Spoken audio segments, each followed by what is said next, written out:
Ladies and gentlemen, something happened to Susan Kihika over the weekend, which should actually worry President William Ruto and his two-term battalion from the Rift Valley. Ushenzi hapa kwa mkutano yangu. Sasa mjaje mimi. Wape watu heshima. Askari na nini mtoe watu nje wenye wanaleta shida. Wenye wako hapa karibu na gari yangu, wewe kafuu hapo, watu waketi chini ili nione nini inaendelea pale. You are either with us or you are not. Na kama hauko na sisi utoke ukwende.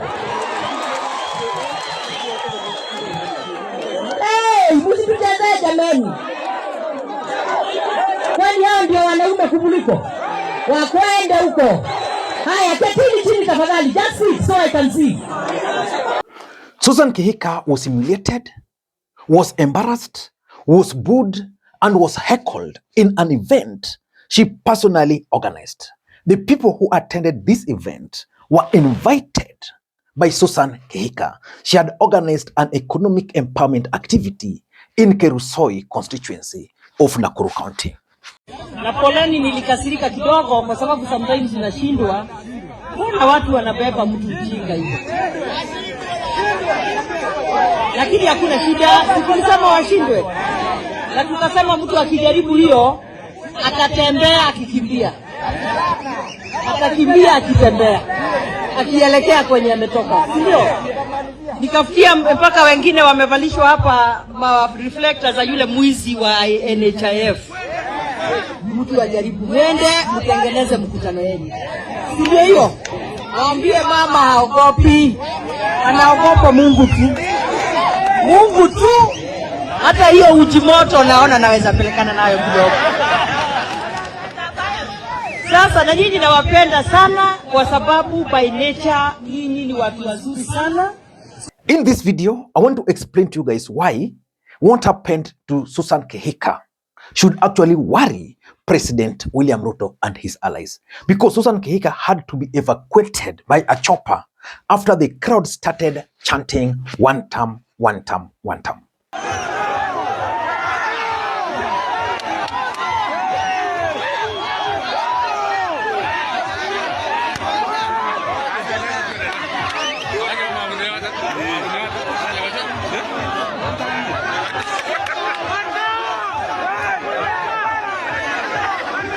And I am told Aaron Cheriot, the senator for Kericho, also faced a similar situation after he paid boda guys to take him to Emurua Dikir, and after these boda guys fueled their motorbikes, they started chanting "WANTAM," and therefore William Ruto should actually be worried.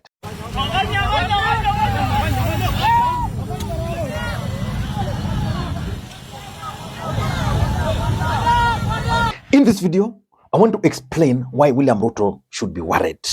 Before I do that, in case you're watching this channel for the first time, please take a second or two, click the subscribe button so that next time we produce a video like this, YouTube will automatically notify you. And to the subscribers, I want to continue thanking you guys for your continued support. Because without that support, this channel cannot be where it is. Ladies and gentlemen, why should William Ruto be worried? Especially after what Susan Kihika went through. Because she had trouble addressing the residents of Kerusoi. Kama wewe una pesa za kupeana ukuje upeane. Ana wewe tutoe ushenzi hapa kwa mkutano yangu. Sasa mjaje mimi. Wape watu heshima. Askari na nini mtoe watu nje wenye wanaleta shida. Wenye wako hapa karibu na gari yangu, wewe kafuu hapo, watu waketi chini ili. Remember, Kerusoi is partly Kalenjin and Kipsigis. It's unlike, let's say, Molo. And Susan Kihika was shouted down there. Number one, Ruto should be worried because his allies from the Rift Valley, most of them are actually undergoing a similar situation. I'm told up to today, none of the UDA leaders have actually gone to Emurua Dikir to campaign for the UDA candidate. Maybe they are waiting for last minute, but I'm told the ground is actually hostile to most of them. And they fear that if they continue singing the song of totem, they might actually lose their seats. Remember, Ruto is banking on the support of Rift Valley. Because, for example, Nakuru is predominantly Mount Kenya, or let me call it Kikuyu. But there is also the part of the Kalenjin. If this part of the Kalenjin can sing WANTAM, Ruto should actually be a very worried man. His allies are just remaining silent, but the truth is most of them are facing similar situation. So that's number one. Number two, and this is the truth, the power of the money might actually not work for William Ruto and his allies. There's something which happened in the last election. William Ruto used a lot of money, especially in the mountain. And through the money, he was able to persuade them to vote for them, to vote for him in 2022. The strategy for 2027 was similar to that. William Ruto had hoped that, if they acquired enough money, then they might use this money to influence the voters. But no, take what happened to Susan Kihika. She organized an event, paid people, empowered them. After that, these guys told her, no, wewe enda WANTAM. Which means fear is actually gone. And this narrative can actually be sustained.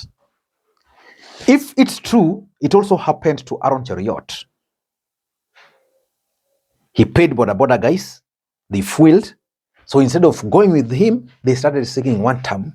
William Ruto should be worried that money politics might not work on Kenyans in 2027. And therefore, a better strategy might actually be required. So that's something which Ruto must be worried about. Number three, and this is something which is very important. It is now clear that the ground is hostile to UDA. And the ground is also hostile to ODM in ODM strongholds. So we are talking of UDA and their strongholds, and the ground is hostile for them. ODM, which is supposed to work in favor of the president, is also facing hostility on their grounds. So where will William Ruto get the votes? So for me, the ground is hostile because most people view William Ruto as someone who has betrayed the cause. Take the case of the mountain. Why is Mount Kenya hostile to William Ruto? They feel that by impeaching Rigathi Gachagua, William Ruto betrayed the mountain. As a matter of fact, one of the mistakes William Ruto will have to live with is the impeachment of Rigathi Gachagua. I think he was not well thought out, or maybe the timing, or maybe he was misadvised. But what about a place like now Kerusoi, which is predominantly the Kalenjin, or the Kipsigis for that matter? Why would they be hostile to a UDA governor who is just helping them to win a second term? Maybe it's as a result of unfulfilled promises. William Ruto made promises to Kenyans, and unfortunately for him, things are not working in his favor. And because of that, Kenyans are very angry and they are very bitter. And therefore, the only way they can express themselves is by doing what they did to Susan Kihika. And lastly, I think the one-term movement, or the wave, which began during the finance bill, is back. Because at some point, it went down. So let me ask you, why do you think the one-term wave is coming back? I can attribute it to 2 or 3 things. The first thing is the death of Raila Amolo Odinga. The moment Raila Odinga passed on, the political equation in the Republic of Kenya changed. It shifted. The focus changed now to a different person. And Edwin Sifuna and the group read the mood and they picked it. So Sifuna and Linda Wananchi are actually the people now responsible for this new wave. Because when Rigathi Gachagua took over, Raila Odinga was able to cool down the one-term movement. But now, it's clearly back. You can attribute it to the death of Raila Odinga. Number 2, you can also attribute it to Rigathi Gachagua's latest onslaught on William Ruto. Rigathi Gachagua is doing something which, by the time William Ruto will realize, it will be late. Rigathi Gachagua is really hitting William Ruto directly and below the belt. Sometimes with the facts, sometimes with just a bit of fact. You know, propaganda normally sells, but only if you can get a bit of fact. So even if the fact Rigathi Gachagua is talking about is only 10%, 90% are lies, that is what Kenyans are buying. And importantly, I think the state of economy is deteriorating for Kenyans.